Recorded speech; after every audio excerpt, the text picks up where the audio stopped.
children. It was the ideal social life. So I immediately signed up and began hanging around there. Got automated software so I could zip in and out and pick up messages in a few minutes and not go broke. And that was kind of my coffee break, because I don't drink coffee. That's cold caffeine. But I was working late one night, sometime after I started writing this book. I was not going to tell anyone what I was doing, including my husband, because he would have tried to stop me. Not out of any objection to my writing a book, but out of fear that I would drop dead. And I just knew if he tried to talk me out of it, he might, and if he did, I might never do it again. So I didn't tell anyone. I wasn't telling people online what I was doing either, because I'd seen a lot of the professional writers kind of roll their eyes whenever anyone came through talking about some project they were going to do, because they'd never do it. They'd never write anything. And I thought, well, I'm going to wait till I finish this book and I'll see if I want to tell anyone about it. So I was just working along quietly by myself, and one night I was working late in the middle of the night, which is how you work if you have 3 small children, and I was stopping every half hour to log into CompuServe and pick up messages. I found that I was having this intermittent argument with a gentleman online about what it feels like to be pregnant. And he said, "Oh, I know what that's like. My wife's had 3 children." I laughed. I said, "Yeah, Buster, I've had 3 children." He said, "Well, can you tell me what it's like?" I said, "I can, yes, but it's kind of complex. I don't think I can fit it in a 30-line message slot." I said, "But I have this thing I wrote a few months ago in which a young woman tells her brother what it's like to be pregnant. I'll put it in the library and you can read it." So I did, and everyone who had been following the argument went and read this piece. And they all came rushing back, and they said, "This is great, what is it?" I said, "I don't know." And they said, "Where's the beginning?" And I said, "Well, I haven't written that yet." And they said, "Well, put up some more of it." Now, I don't write with an outline, and I don't write in a straight line. I write in little bits and pieces where I can see things happening, and then gradually these pieces begin to join up. It's like playing Tetris in my head, but very slowly. And so whenever I had a scene, 5-10 pages that would stand alone, which was every 2 or 3 months, I would put it up for them. And people got more and more excited, and they began saying, "This is cool, you should try and publish this." I said, "Well, what with the time travel and the Loch Ness Monster, I don't really know what kind of book it is, but eventually I'm going to write a book I'd like to publish for the sake of argument. What should I do?" Well, by this time I knew a number of professional writers, and every single one of them said, "Get a literary agent." I said, "An agent can do 2 things for you. He or she can match your book with an editor and get it read much more quickly than you can do." They said, if it does sell, the agent can negotiate a much better contract for you than you can do by yourself, which is true. My first contract was 12 pages of subclauses, and it's only owing to the skill of my first agent that I came to this TV deal still owning my t-shirt rights and my action figure rights. My husband says he can't wait to see the Black Jack Randall action figure.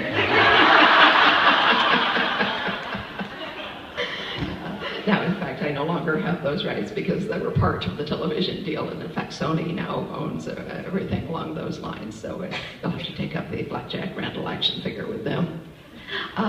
But I said, "Well, that sounds reasonable. How would I find an agent?" And they gave me a lot of good advice. I began doing research, and gradually I began zeroing in on this one gentleman named Perry Knowlton, who seemed like he'd be a good match for me.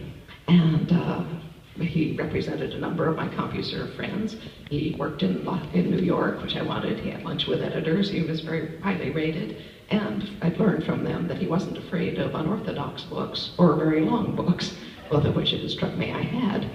But I didn't know how to approach him because he didn't take unsolicited queries. And so I said, "Well, go on asking questions. Either you'll find out how to get at him or you'll find an easier agent."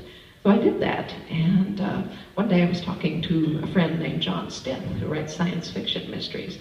I said, "Well, I'm asking everyone about agents. John, do you have one?" And he said, "Well, yeah, by coincidence, it's the same as so-and-so. His name is Perry Knowlton."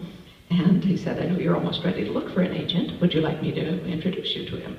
I said, "Well, yes, John, that would be very nice of you." So I was afraid John would leave CompuServe or be run over by a bus before I finished writing the book. So I said, "Yes, go ahead, ask him." Now, Perry, God rest his soul, was a much older gentleman who never touched a computer in his life. So John just wrote him, an ordinary, typewritten note saying, "I know this woman, and people think she's hilarious, and I think she's worth looking at."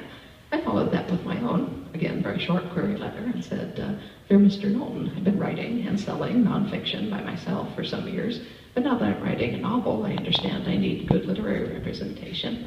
You've been recommended to me by John and Judy and Carolyn and all these people whose opinions I respect. I said, I have this very long historical novel. I don't want to waste your time. Would you be willing to read excerpts from it? I didn't tell him I wasn't through writing it. Excerpts were all I had. But he very kindly called back and said, yes, he'd read my excerpts. So I hastily typed up a 26-page single-spaced synopsis and sent it with my excerpts, and he took me on the basis of an unfinished first novel, which was not usual then. It's not usual now, but it was very lucky for me.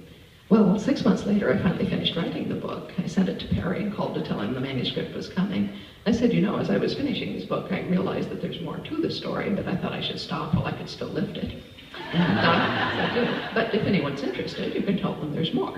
And he said, great. I said, I'll be in New York next week for a scientific conference. And he said, oh, great, you know, come up to the office, we can meet. Because we'd done all our business over the phone, we'd never seen each other.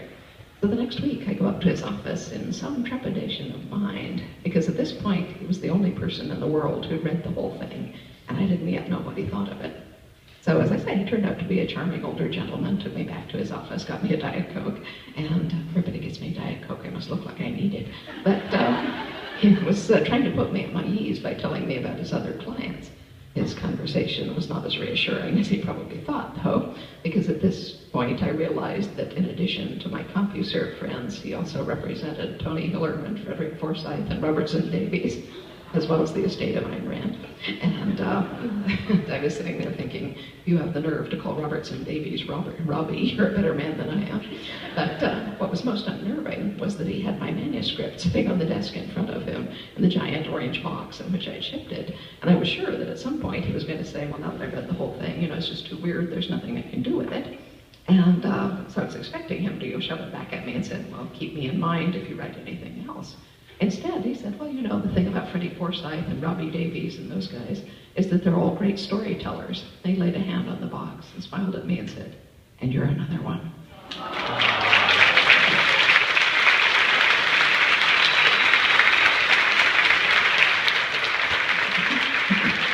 Thank you. I was so gratified at this point, I didn't care what he did with it, but I did gather enough wits to ask, and he said, well, I'm sending it out today to 5 editors who I think might like it. He described them all to me, and I was saying, well, this is great. I said, how long do you think we might have to wait for an answer? Because I'd been reading, you know, Writer's Market, and it was saying 18 months, 2 years, whatever. And he said, oh, I've told them all I want an answer in 30 days. I'm thinking, well, you picked the right agent. So I went home to wait for 30 days. 4 days later, I get a call on my answering machine. Is this Perry? I just called to update you about your manuscript. Give me a call back. So I did, expecting to hear that of the 5 he sent it to, at least one said, here, I'm not reading a 10-pound book, take it back. Instead, his secretary weighed it for postage and sent me an email saying, it's a boy. 8 pounds, 4 ounces. But anyway, instead, when I called him back, he said, well, of the 5 I sent it to, so far 3 of them have called back with offers to buy it. So he negotiated amongst them for 2 weeks, emerged with a 3-book contract, and paid him as a novelist.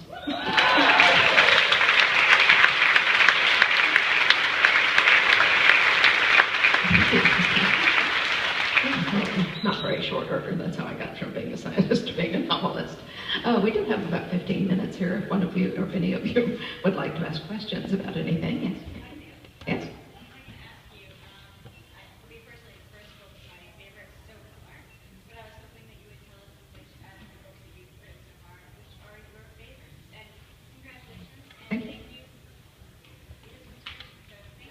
Thank you. Yeah, she's asking which of my books is my favorite. It's always either the book I have just finished or the book I'm working on. Because if it's the book I'm working on, it's because I don't yet know everything about it. So it's exciting and interesting to see it work itself out. As for the book I've just finished, I like to think that I'm getting better with practice. So at the moment, it's MOBY. For me, it's all one enormous story, you know, but the books are individually shaped for human consumption. Yeah, over here. Did I see the New Australia trailer today? Yes, I have.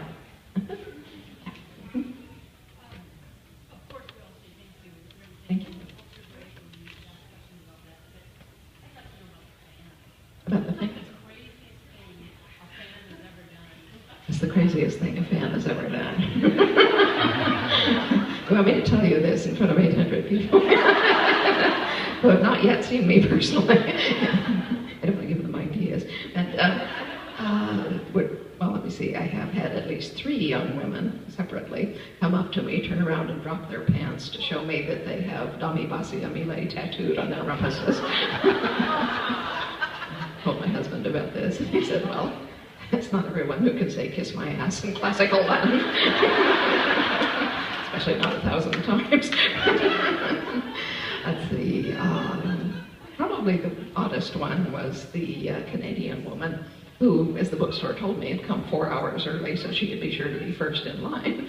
I said, oh, very enthusiastic. Anyway, when I sat down in front of her and said, hi, how are you? She whipped off her sock and shoe to show me that she had the running stag brooch from Fiery Cross tattooed on top of her foot. And I was saying, no, that looks painful. Whereupon she presented me with a Polaroid photo of her foot as a souvenir. I don't usually throw away things people give me. I'm not sure what to do with that one. Yeah, somebody else there.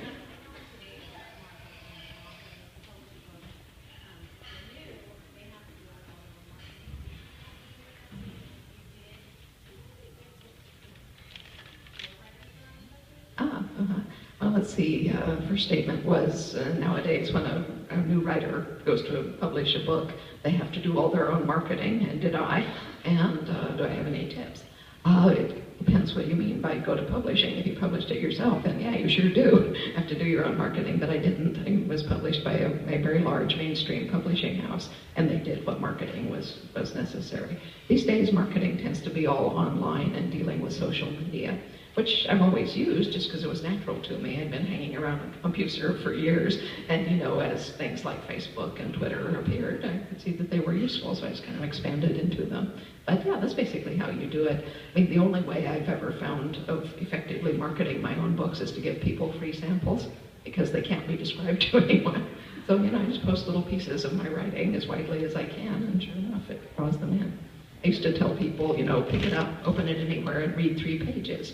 You can put it down again, I'll pay you $1. So I've never lost any money on that one. Whether you want to bet people like that might depend on how addictive your writing is. Yes, in the middle there. Me? Yeah, you. I was curious about the character carryover between the Sarah Donati series into the wilderness. I'm sorry, can you stand up so I can see you? Yeah. I was interested in the character carryover between Sarah Donati into the wilderness series and yours. Oh, she's interested in the character carryover, it's not really that, between a book called Into the Wilderness by an author named Sarah Donati. We were acquaintances on CompuServe at the time, and she was writing her book, and I had not yet got anywhere near the Battle of Saratoga, but I had mentioned online that I intended to use it at some point. Well, one day she sent me this, a page of her thing, and she said, I know you're using Saratoga, and it just struck me that this would be kind of a funny thing to do, and if you mind, I won't do it at all. But basically, her book is set in 1795, so well after the Battle of Saratoga by about 20 years. But one of her characters is telling stories to his friend about things that happened in and around that battle. And there's a little 2-paragraph bit where he describes, how the little boy was sick, and a rebel female physician that they called the White Witch, came across the lines to tend to him, and she was accompanied by her husband, Colonel Fraser, and her husband's nephew. That's all there is to it. I mean, totally, that's all there is to it.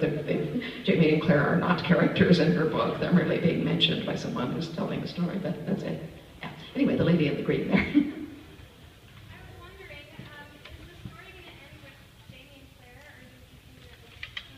Oh, will the story end with Jamie and Claire, or are we going to do endless spin-offs? It ends with Jamie and Claire. It's their story. Yeah, let's see if I can take somebody from farther back there. You'll have to just stand up if you have a question in the back rows, because I can't see you that well. Anyone back there? Oh, there you are, the gentleman standing.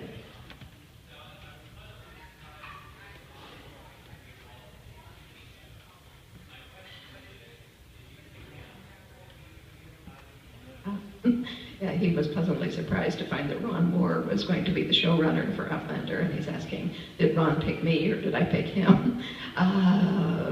he more or less picked me. We've been very careful who we optioned the books with over the last 20 years because there's always a danger. You see, an option is when they give you a small amount of money for a period of time during which they can try to put together the financing to make the movie. If they can, then the contract allows them to pay you a somewhat larger amount of money, which is the purchase price. At that point, you'll never get the rights back. So you want to deal with people that you trust, insofar as the word trust can be used in the same word with a filmmaker. You want to be careful. So as I say, we were. But the latest person with whom we did an option was a guy named Jim Colbert, who, like everyone else, wanted to make a 2-hour movie of it. Well, I can tell you from years and years of seeing people try that this is flat out impossible. It can't be done.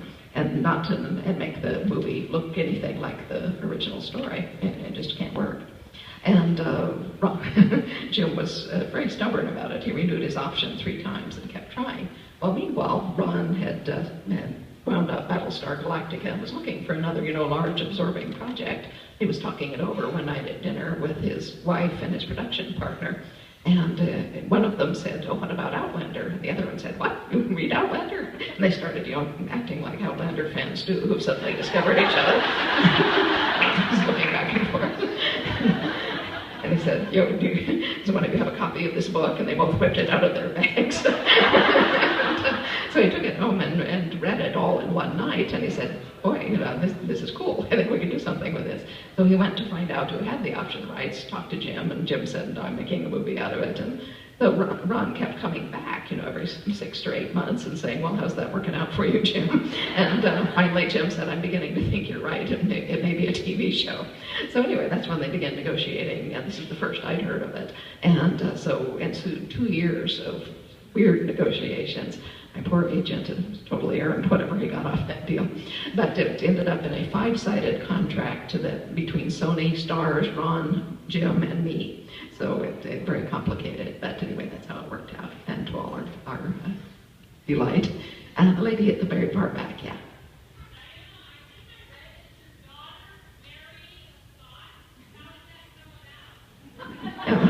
She's read that one of my daughters married a Scotsman, and how did that come about? Well, probably not the way you're thinking.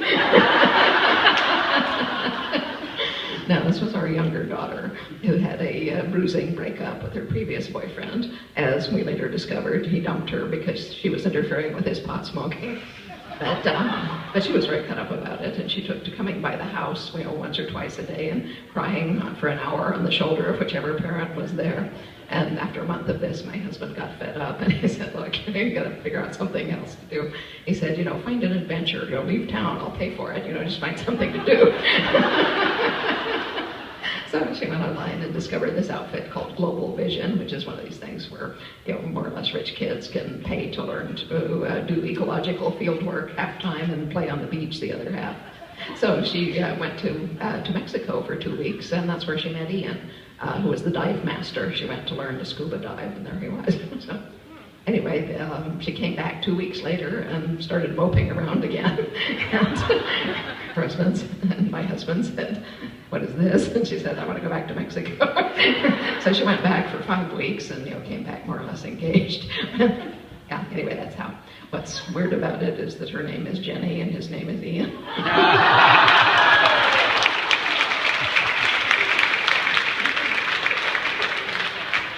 Very nice young man. His mother is actually Spanish, and he speaks fluent Spanish, which is how he happened to be working in Mexico. It has nothing to do with my books. My children don't read my books. As my eldest daughter says, "I don't want to read sex scenes written by my mother." Yes, the lady here in the middle there. Does Jamie remind you of anyone you know in real life? Does Jamie remind me of anyone I know in real life? Yeah, one of the reasons my children won't read the books is that they know what Jamie looks like. He's very tall with red hair, and so is their father.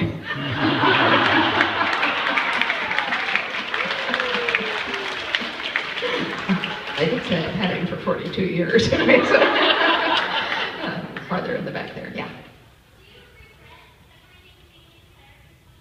Do I regret separating Jamie and Claire for 20 years now? No, that's just how it happened. Yeah, I mean, part of it was Brianna. I just didn't want to write a lot of them having to tote a little whiny toddler around.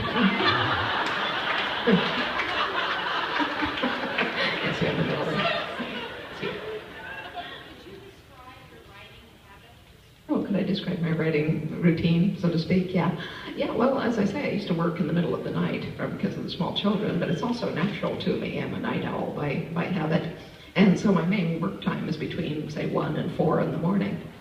But my husband likes to go to bed earlier, like 9:30 or 10, so I tuck him in, and then the dogs and I will go lie down on the couch. No, really, I get people often, female writers, saying, I really want to write, but my husband sort of feels threatened by it, and he doesn't like it when I, go off by myself to write and so forth. And I say, well, I'll tell you what you do. You have a nice dinner, and you take him to bed and wear him out. And when he's fallen asleep, you get up and go write.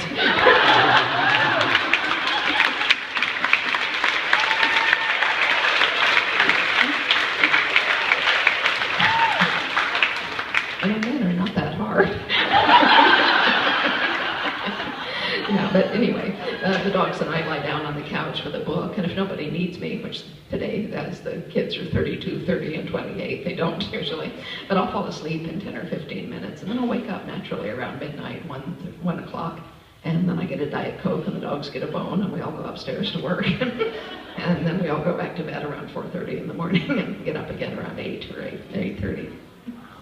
So I do write during the day as well, but the night is my main time. Yeah, here. That's a lot.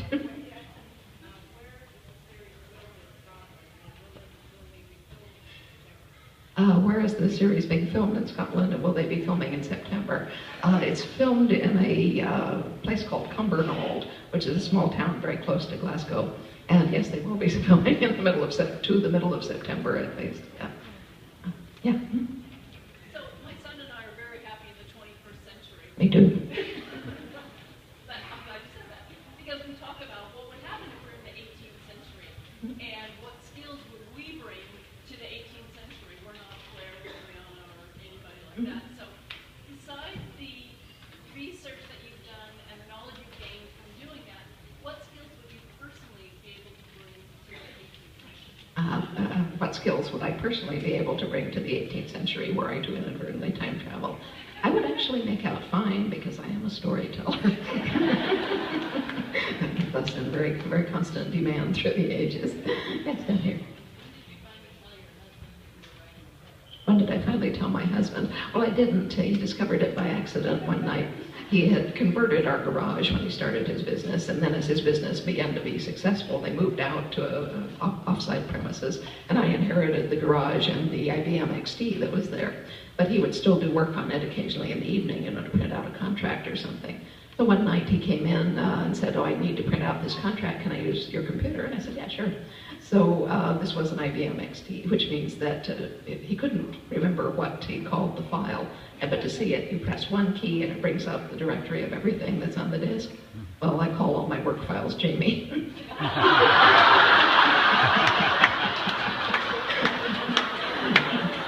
They looked at these 80 files called Jamie and said, who's Jamie?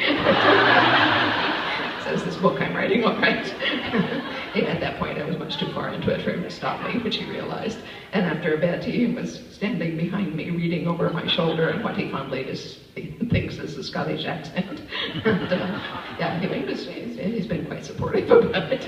The more so since we sold it. That always helps. Yeah, anybody along the sides here? I don't want to think like that. Oh, yes, the lady in the peach-colored shirt, yeah.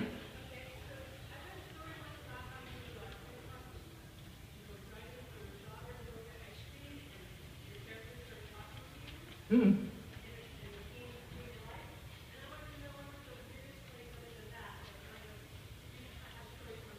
Oh, where's the weirdest place I've ever had pieces of story come to me? I was actually driving her to the soccer field.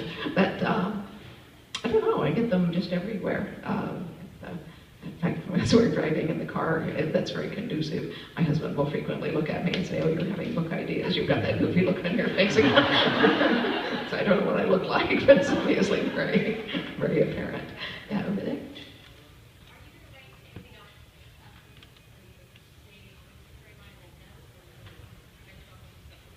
Am I going to continue? I think you're asking me, is there a book 9? Yes, there is.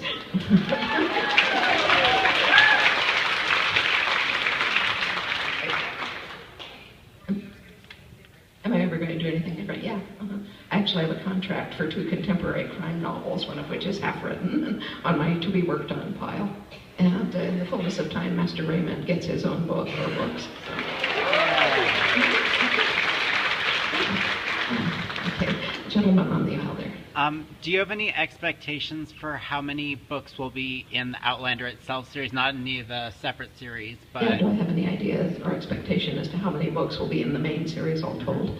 Well, I think 9, but I've been wrong before, so I don't know. Now, there will also be a 2nd volume of the Outlandish Companion. That's pretty close to done. You'll probably get that in the springtime. And there is also a prequel volume about Jamie Fraser's parents, Brian and Ellen. So. And then, if that works out as planned in the fullness of time, there would have to be a 3rd Outlandish Companion to cover Book 9, the prequel, and probably all the Lord John stories. So that would come to 13 books all told. And then if you count the graphic novel, it's 14. So, I don't know. Yeah, we had really better stop or you're all going to melt. That's one more here.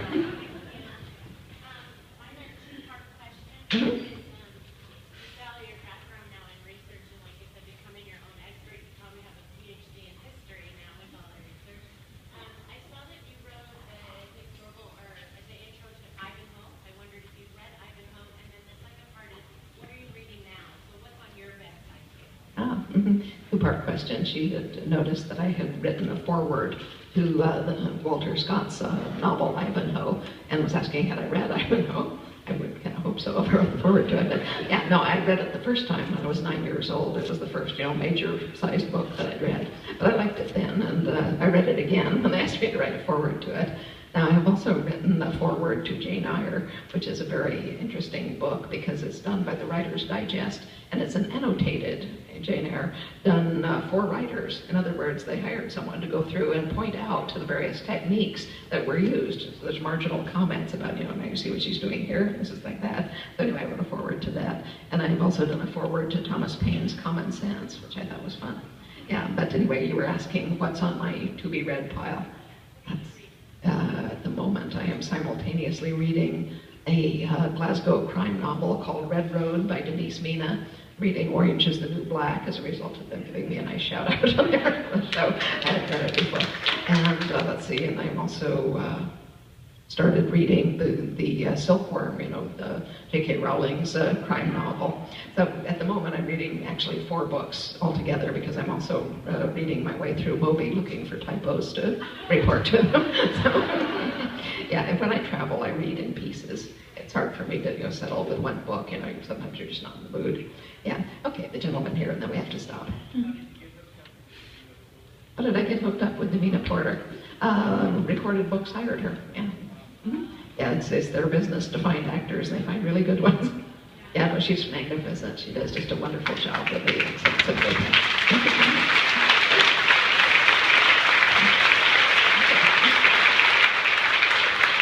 Thanks very much. Thank you. That high note, we'll stop. But you've been a lovely audience, and thank you so much. And I'll see you all shortly. Thank you.